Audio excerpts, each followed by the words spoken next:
Bom dia. Bom dia. Você que está feliz, diga aleluia. Você que está feliz, diga glória a Deus. Pode tomar o seu lugar, em nome de Jesus. Aleluia. Estou muito feliz por estar aqui com vocês nesses dias de retiro. E antes de tudo, eu queria glorificar a Deus por tudo que tem acontecido aqui, por tudo que a gente viu acontecer, por cada pessoa que passou aqui e ministrou a palavra do céu sobre a nossa vida, por cada louvor, pela dedicação desse ministério que tem ministrado a adoração sobre a nossa vida, que tem nos ajudado a ser conduzidos nesse ambiente de adoração. E a gente viu alguns milagres acontecer aqui hoje. Hoje não, esses dias de retiro. E se a gente fazer uma análise minuciosa, a gente consegue ver crescimento. Eu queria dizer para os jovens que eu tenho orgulho de vocês, de tudo que vocês estão vivendo esses dias, pela dedicação. Ontem eu estava falando com o pai de José, eu me emociono porque a gente acha que a nossa vida de comunhão no quarto domingo na igreja, na comunidade, é o suficiente, mas não é. Ontem eu estava falando com o pai dele e eu disse: pode perguntar para o José se ele não fez amigos, porque aqui no retiro a gente dorme junto, a gente come junto, a gente brinca junto, a gente ora junto, a gente lê a palavra junto, a gente ouve a palavra junto. E isso tudo vai estreitando as brechas. E aí a gente vai gerando vínculos que se tornam amizades em Deus. E a amizade em Deus não tem jeito de ser abalada, porque ela é edificada em cima da rocha, que é Cristo. E não só com os jovens, eu creio que nós todos como comunidade vivemos isso juntos. Eu sei que cada irmão aqui gerou uma amizade nova em Cristo. Por estar juntos, sentado ali na escada, compartilhando alguma coisa, ali na grama, na piscina, no campo. A gente tem esses momentos aqui de liberdade no Senhor. E eu creio que nós vamos sair daqui uma família melhor do que nós éramos sexta-feira, sabe? Nós vamos sair daqui atrelados uns aos outros, porque foi para isso que o Senhor nos chamou, para sermos um corpo. Um corpo com várias células, cuja cabeça é o Senhor. E se o Senhor é a cabeça desse ambiente, nós como corpo, nós vamos glorificar Ele sem cessar nessa manhã. Por isso, Jesus, nós glorificamos a Tua presença nesse lugar.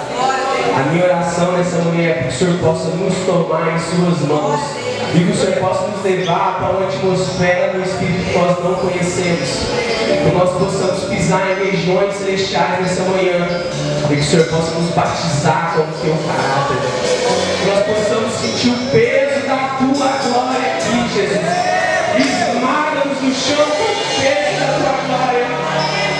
Transforma essa atmosfera em uma atmosfera de glória, Senhor. Que nós possamos caminhar, correr e voar em Tua presença. Ah, Senhor, toma esse culto em Suas mãos e opera aquilo que o Senhor tem desejado para esses dias. Cada vida aqui, Senhor, desde a criança menor até o ancião mais velho dessa casa, que eles sejam transformados pelo poder que habita no Senhor. Você que crê nisso, diga amém. Amém. Glória a Deus. Aleluia. Vocês não vão me imitar depois não. Você que trouxe a sua Bíblia, abra comigo no livro de Apocalipse. Ixi, ok, já vai estragar o Apocalipse. Glória a Jesus. Essa semana passada eu tive um discipulado com o Otávio, lá na igreja, e foi uma bênção. E quando a gente estava falando sobre algumas coisas que irão acontecer, o Senhor me trouxe essa palavra de Apocalipse, capítulo 3, onde aqui na carta, a igreja de Filadélfia, de Laodiceia, perdão, Jesus fala sobre temperaturas da igreja. E a mensagem aqui, o Senhor está trazendo uma exortação dura. Então aqui no texto de Apocalipse 3, versículo de número 14, na minha Bíblia tem o título, eu acho que na sua também deve ter, escrito assim, ó, Carta à Igreja em Laodiceia. Então, em vez de colocar Laodiceia aqui, você coloca o seu nome. Carta para a Igreja do Marquinhos, carta para a Igreja do Carlinhos, carta para a Igreja do Kennedy, da Milena. Coloca o seu nome aqui. É importante que você analise dessa forma para que você compreenda que essa mensagem é para mim e para você. Amém? Amém? Glória a Deus. No versículo 14, a leitura um pouquinho extensa, mas eu preciso que você me dê de presente a sua atenção e você fique concentrado nisso. Ao anjo da igreja de Laodiceia escreva: essas coisas diz o Amém, a testemunha fiel e verdadeira, o princípio da criação de Deus. Conheço as obras que você realiza, que você não é frio nem quente. Quem dera você fosse frio ou quente. Assim, porque você é morno e não é nem quente e nem frio, estou a ponto de vomitá-lo da minha boca. Você diz: sou rico, estou bem de vida e não preciso de nada. Mas você não sabe quem é infeliz. Sim, miserável, pobre, cego e nu. Aconselho que você compre de mim. Aqui Jesus está dizendo que você compre de mim ouro refinado pelo fogo, pelo que você seja de fato rico. Compre vestes brancas para se vestir, a fim de que a vergonha da sua nudez não fique evidente. E colírio para você ungir os olhos, a fim de que você possa ver.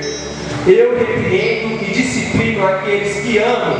Diga comigo: o Senhor repreende e disciplina aqueles que amam. Glória a Deus. Seguindo aqui no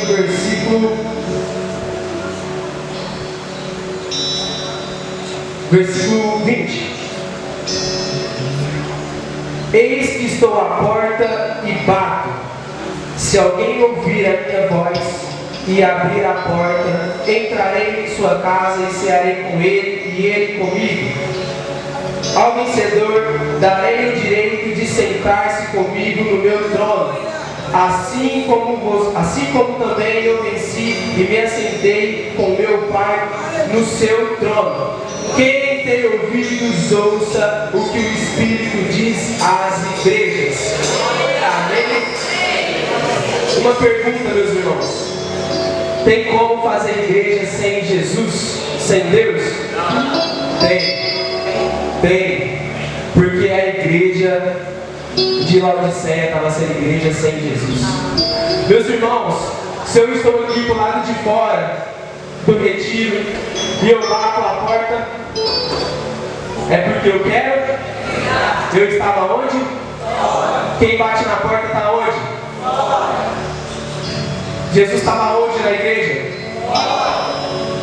Então tem jeito. Eles estavam sendo igreja sem Jesus. E esse, pastor, é um dos problemas atuais. Tem muita igreja sem Jesus.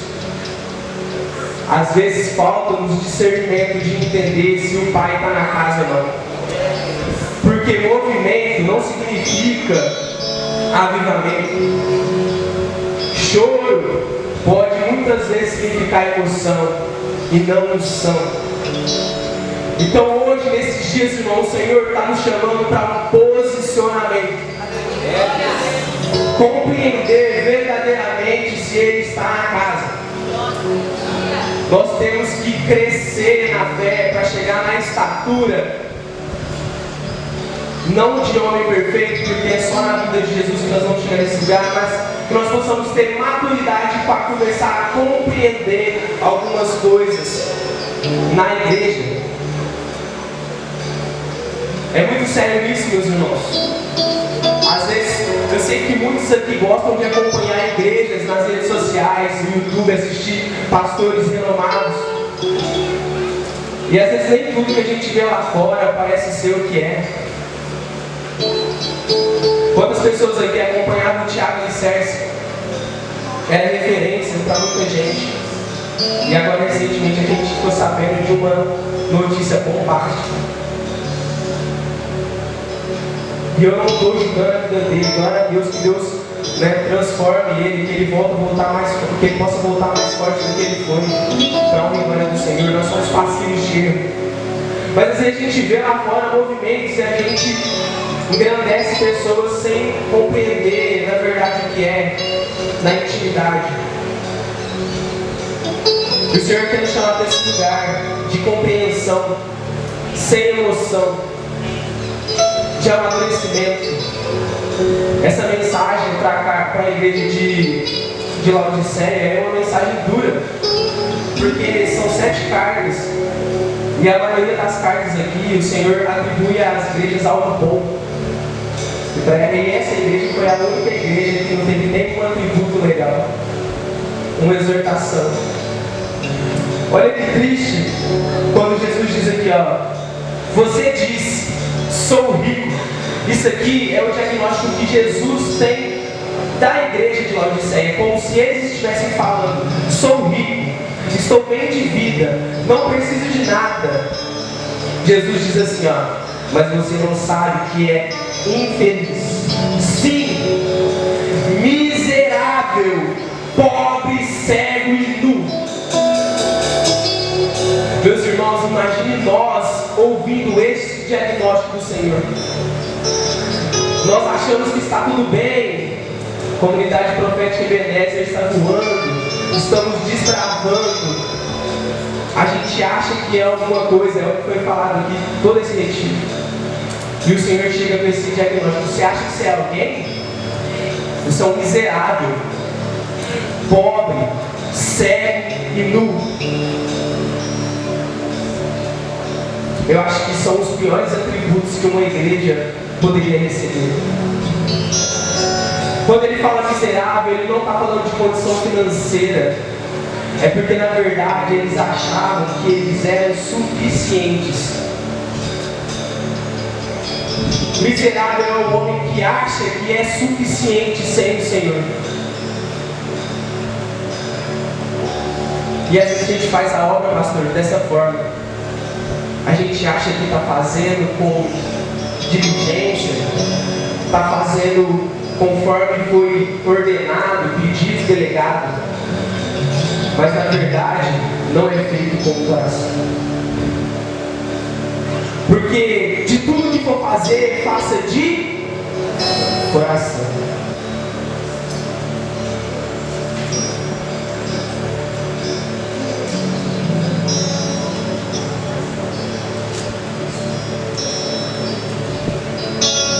Segunda Crônicas 25. Vou procurar aqui porque a minha Bíblia só tem 2 marca-textos. Versículo 1 fala sobre um rei de Israel. Diz assim, Amazias tinha 25 anos de idade quando começou a reinar, e reinou 29 anos em Jerusalém. A mãe dele se chamava Jeodã, que era de Jerusalém. Amazias fez o que era reto aos olhos do Senhor. Presta atenção nisso. O rei Amazias fez o que era reto aos olhos do Senhor, mas não com o coração íntegro, não com o coração reto, não com o coração inteiro. Se tivesse tudo bem, meus irmãos, não teria uma vírgula aqui. Amazias fez tudo que era reto aos olhos do Senhor, mas não com o coração íntegro. Talvez nós possamos fazer tudo aqui, meus irmãos. Nós pregamos, nós cantamos, nós oramos, mas o nosso coração está onde? Faça uma análise aí.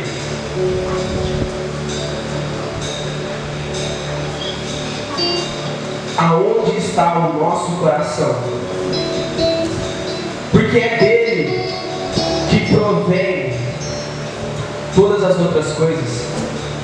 Se o nosso coração não estiver no Senhor, em vão nós estamos fazendo as coisas aqui.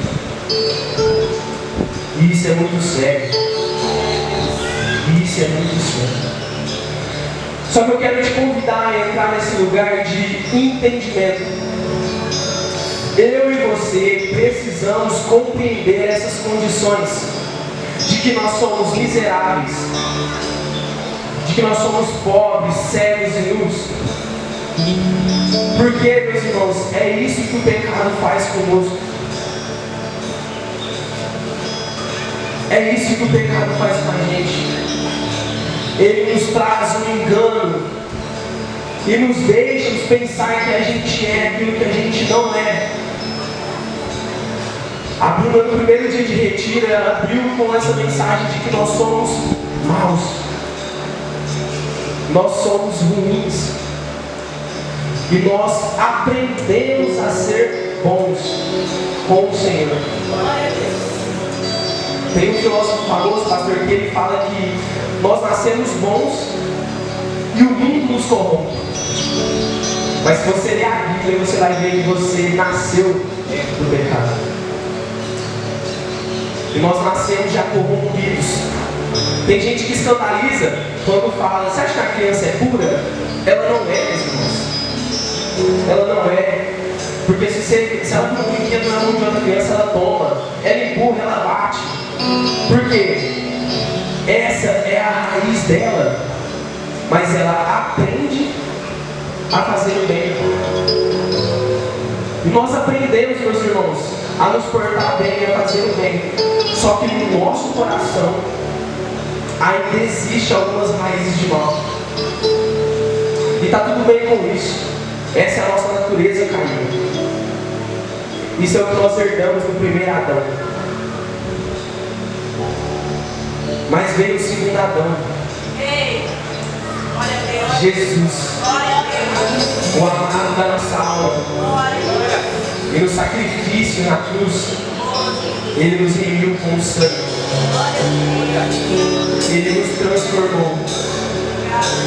E quando nós compreendemos aquele sacrifício, tudo muda.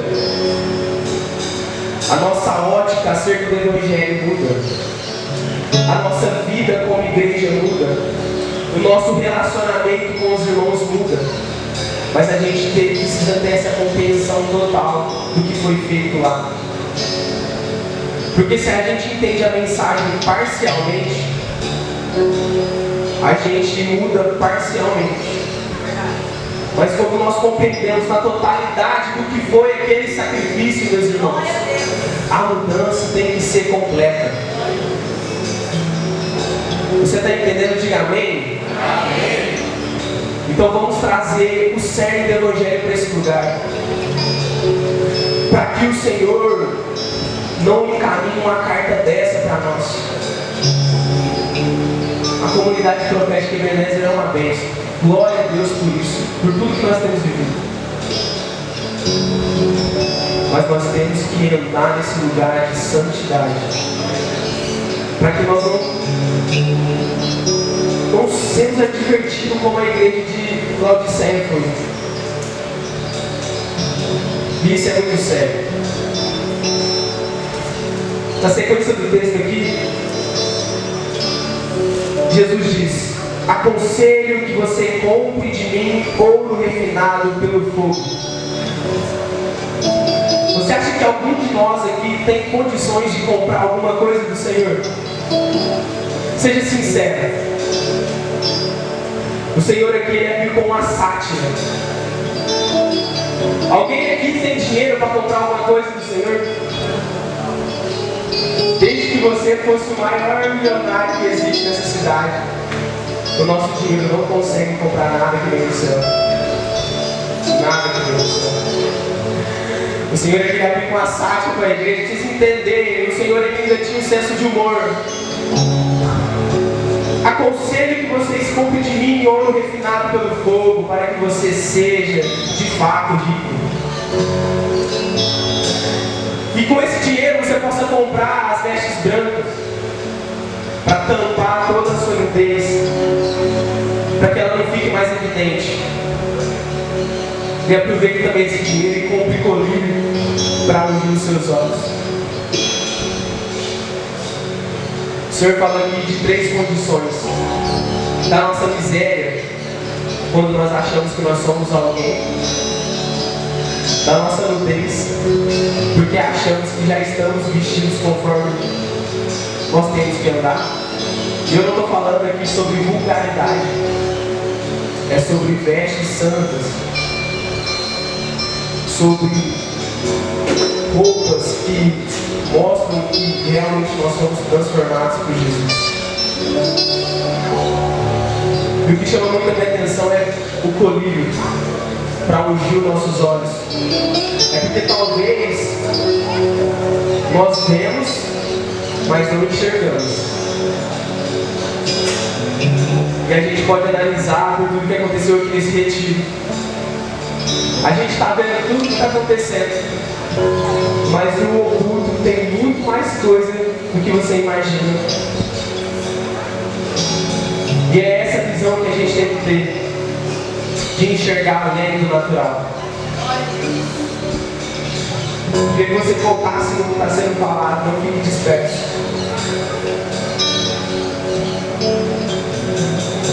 Que o Senhor possa derramar esse colírio santo sobre os nossos olhos hoje, para que nós possamos voltar a enxergar aquilo que Ele deseja nesses dias. Esses dias eu estava estudando, pastor, e o professor falou assim: você já imaginou que Adão foi a melhor versão do homem? Adão foi a melhor versão do homem. Adão usava 100% do seu QI. Adão foi o homem perfeito criado por Deus. E Adão errou. Agora imagine nós, pequenos mortais, passíveis de erro, pecadores. Nós precisamos da graça e da misericórdia de Deus. Sem ela não caminhamos. Não caminhamos. E talvez nós pensamos, não damos frutos bons. É porque talvez essa árvore precisa ser cortada pela raiz. Você pegar uma macieira, ela vai dar o quê? Qual é o fruto? A maçã. E qual que é o fruto do pecador? Qual que é o fruto do pecador, meus irmãos? É o pecado. Mas o Senhor não nos chamou para ser pecador. O Senhor nos chamou para ser filho. E o filho faz o quê? Eu fico abismado como ele reproduz o meu passo, o passo da Adora. Tudo que a gente faz, ela repete. Até a nossa oração.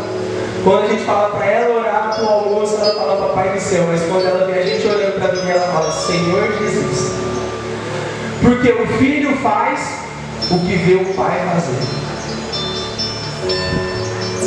Meus irmãos, o Senhor não nos chamou para andar em pecado. Ele nos chamou para reproduzir os passos dele. Glória a Deus, glória a Deus. Então o filho faz o que vê o pai. O filho faz o que vê o pai. Meus irmãos, leiam os evangelhos e reproduzam os passos de Jesus na terra. Eu falei contado sobre isso. O Senhor já não vos chama mais de servos, mas agora de amigos. Você não é mais servo, meu irmão, porque você anda de relacionamento em relacionamento com o Senhor, aumentando a sua intimidade com Ele. Então você vira amigo. A Bíblia fala que o Senhor, antes de operar algo na terra, antes de fazer algo, Ele fala com seus amigos e profetas. Queira ser amigo, meu irmão, para saber o que o Senhor vai operar antes de ser feito. Glória a Deus. Essas mensagens aqui em Apocalipse, ela vem através de quem? Quem foi o discípulo chamado de amigo? Quem foi o discípulo que falava assim: eu sou o amado de Jesus? O Senhor não faz distinção de discípulos, mas o Senhor tem aqueles que Ele chama de amigos. E João estava exilado lá na ilha de Patmos, uma ilha vulcânica. Colocaram ele lá para morrer. Mas o Senhor tomou ele. Vem cá, meu amigo, porque eu vou te mostrar as coisas que vão acontecer. Meus irmãos, nós precisamos compreender a grandeza disso. Se você se encontrar com um amigo nesses dias, o Senhor vai te tomar. E Ele vai te revelar coisas ocultas e secretas. Não para você se gloriar, mas para você conseguir ler essa Bíblia através de amigos, porque o Senhor precisou de amigos para contar os teus segredos. E essa mensagem chegou aqui em pleno século 21, 2025. Nós estamos ouvindo essa mensagem. Nós estamos aqui ouvindo essa mensagem que amigos de Deus escreveram. Será que você vai ser encontrado nesses dias com um amigo disposto a escrever o que o Senhor tem falado para você? Meus irmãos, nós precisamos ter um evangelho genuíno, não diluído. Eu não quero fazer aqui críticas, mas nós cantamos aqui no louvor a Ele. Nós estamos perdendo tudo, meus irmãos. Vocês têm noção que os discípulos morreram tudo em mártires? Decapitados, crucificados de cabeça para baixo. Que evangelho que nós estamos vivendo? Que dia que você tomou um tapa na cara por pregar o evangelho? E às vezes pedir para você orar de joelho é muito. E às vezes pedir para você ter uma hora de devoção da sua casa é ridículo. Mateus 6,6 diz, irmãos, entre no seu quarto e feche a porta, porque esse Deus que vem em secreto, Ele vai estar lá. A partir de quando você decidir viver isso. Meus irmãos, nesses dias é nesse lugar que temos que estar. Perto dele. Quantos homens de Deus, pastor, a gente realmente fala assim: nossa, que homem íntimo. Da onde ele tirou essa revelação? Eu nunca vou chegar nesse nível. É claro que nós não vamos chegar, meus irmãos, porque nós não decidimos viver isso. Eu conheço homens que oram 5, 6 horas por dia. Eu conheço homens que o maior desejo deles é estar com Deus. E às vezes o nosso maior desejo é só viver a vida. Hoje eu estava com o pastor, ele falou sobre a mãe dele. Vai passar por uma cirurgia, um momento difícil, mas glória a Deus que ele está em Cristo. Falei, pastor, às vezes a gente esquece que a palavra de Deus diz assim: o viver é Cristo e o morrer é lucro. Meus irmãos, se é para a gente viver essa vida, vamos viver aos pés de Jesus. E se o Senhor vir aqui arrebatar a gente, glória a Deus por isso. Ou nós vamos viver o Evangelho como ele é em sua totalidade, ou nós vamos continuar sendo chacota lá fora. Quantos aqui já ouviram? Mas você não é crente? Mas você não é da igreja? Meus irmãos, não espere que o seu vizinho pegue a Bíblia para ler, não. Ele vai olhar a sua vida. O Marquinhos vai na igreja? Deixa eu ver quais são as atitudes dele.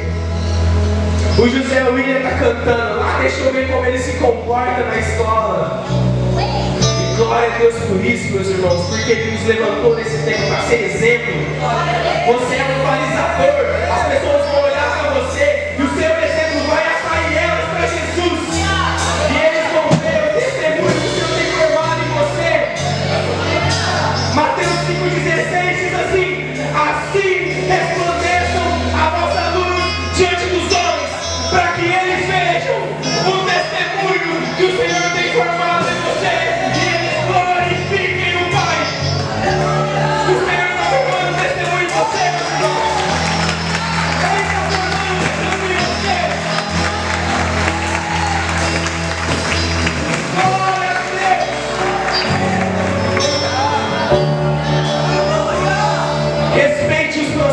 meus irmãos.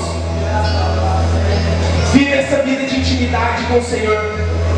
Porque quando você chegar na igreja, o pastor não vai precisar pedir para você fechar os olhos. O pastor não vai precisar pedir para você vir aqui na frente. Porque você vai correr para os pés dele, meus irmãos. Quando você vive uma vida de intimidade lá na sua casa, a vida de comunhão na igreja é rápido, é fácil. Você já chega aqui chorando, você já chega aqui atraído pela glória. Você não faz força para viver isso, porque você já pratica na sua casa. A gente tem um entendimento distorcido acerca do Evangelho, meus irmãos. A gente quer viver aqui na igreja e aplicar em casa, mas a Bíblia não está na igreja, a Bíblia está em casa. Você vive lá e aplica aqui. Porque nós não temos que vir aqui buscar um culto. Nós viemos aqui para entregar um culto racional e agradável ao Senhor. É isso que nós fazemos, meus irmãos. Vamos mudar isso. Em vez de você vir buscar a palavra, você traz amor e palavra para os irmãos. Em vez de nós virmos aqui buscar algo, vamos entregar algo. Esse amor que o Senhor depositou em mim e em você, essa unção que despedaça todo o jugo, ela é transmitida com toque. Eu falei com o pai do Zé ontem, evangelho é toque, meu irmão. Sem toque não tem evangelho. Sem abraço ninguém sente unção. Precisamos viver isso nesses dias. O evangelho genuíno é mostrar para as pessoas que nós não fazemos para aparecer, nós fazemos para mostrar o que o Senhor tem operado em nós. E esse retiro não é só um retiro, viu, pastor? Esse retiro não é só um retiro, ele é literalmente um encontro com o Senhor, porque ele marcou as nossas vidas. Ele marcou as nossas vidas. Tudo que nós temos vivido aqui vai ficar marcado na memória. É um separador de águas.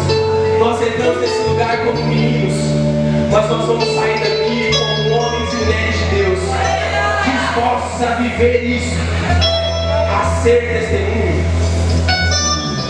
O Evangelho é isso, meus irmãos. É ser testemunha daquele que veio e que há de vir. Aleluia. Versículo 21. Ao vencedor darei o direito de se assentar comigo no meu trono, assim como também eu venci e me assentei com meu Pai no seu trono. E tem gente, pastor, que acha que é mentira que nós vamos governar com Cristo. Você não vai ser só mais um lá no céu, meu irmão. Se você respeitar tudo isso que a palavra diz aqui, é claro. Ao vencedor darei o direito de se assentar comigo no meu trono. Será que alguém aqui almeja sentar no trono com o Senhor? Ou você quer ficar no meio da multidão? Eu decidi fazer a diferença nesse tempo.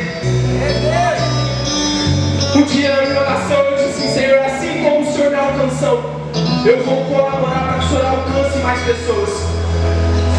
E eu descobri nesses dias que o Senhor alcança os mais ruins primeiro. Às vezes a gente fala assim: fulano é difícil. Nossa! Eu falava assim: meu pai é impossível. Mas Deus alcança os mais ruins primeiro. Então se você está aqui, é porque você é ruim. Mas é porque Deus te ama e Ele quer usar esse testemunho para alcançar outras pessoas. Mas é ruim de Deus. Glória a Deus. Entenda isso, meus irmãos. É prático, é fácil. Somos nós que dificultamos a mensagem. Saia daqui com o seu coração incendiado. Ontem eu fiz uma oração para os jovens, e a única palavra que o Senhor permitiu sair da minha boca, eu queria falar tanta coisa para eles, mas o Senhor falou assim: fala para eles que eu estou batizando com fome e com sede. Com fome e com sede de mim. Com fome e com sede. A minha oração nessa manhã é que o Senhor vos batize com fome e com sede dele. Uma fome incontrolável, uma sede incontrolável, absurda pelo Evangelho.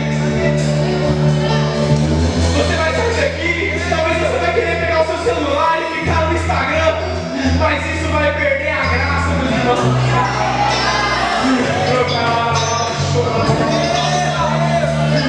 O seu celular, as redes sociais vão perder a graça, porque a graça vai estar no Senhor, porque a graça vai estar a trabalhar para Ele, porque a graça vai estar a ser amigo dEle.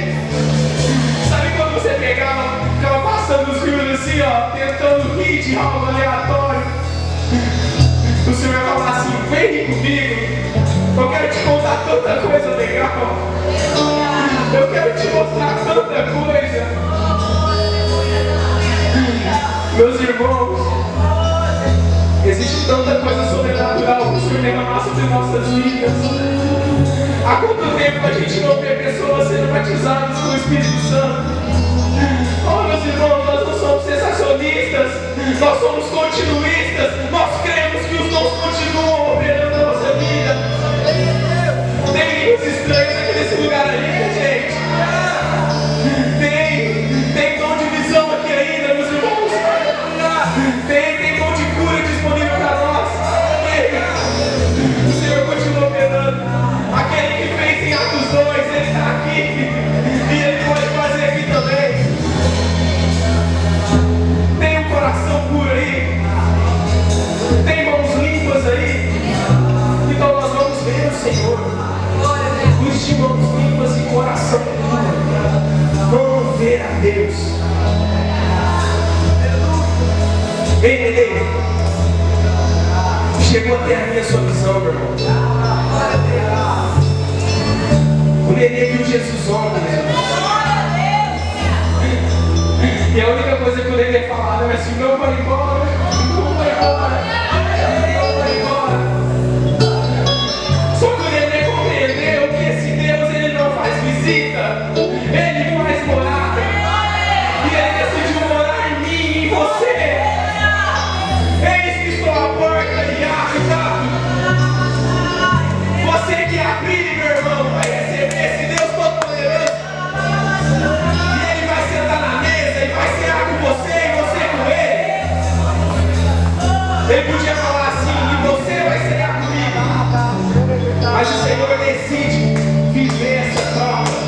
Eu sei com você e você comigo. É o quê? Um relacionamento. Entendam isso, meus irmãos. Não é só você que fala. O nosso Deus não é mudo. Ele fala muito. Você quer ouvir a voz de Deus? Silencia a voz do mundo na tua cabeça. Silencia as outras vozes no teu ouvido. Dê uma ordem para a tua alma, assim como Davi fez. Aquieta-te, ó minha alma. Porque eu quero ouvir a voz do meu amado. Sabia que Jesus tem perfume? Ele é cheiroso. A presença dele é palpável nesse lugar, meus apóstolos. O espiritual espiritualiza e o carnal carnaliza. Se você carnalizar esse ambiente, ele não vai passar de um lugar com pessoas e um doido falando. Mas se você espiritualizar esse ambiente, você vai ver que o Senhor, Ele está aqui. E Ele está doidinho para te abraçar. Ele está doidinho para te dar um cheiro, para te dar um abraço apertado e te mostrar que Ele te ama. Ele te ama, Ele te ama, Ele te ama, Ele te ama. Oh, aleluia! Glória a Deus!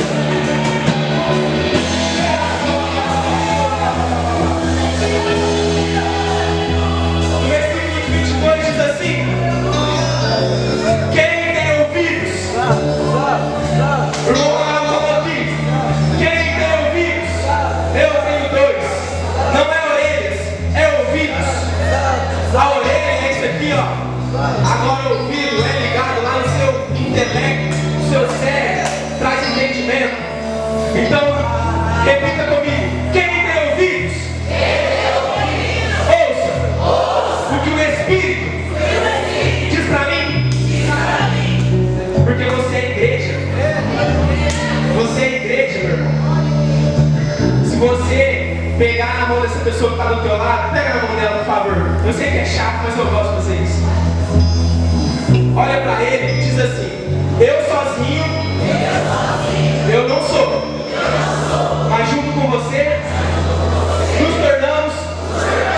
igreja?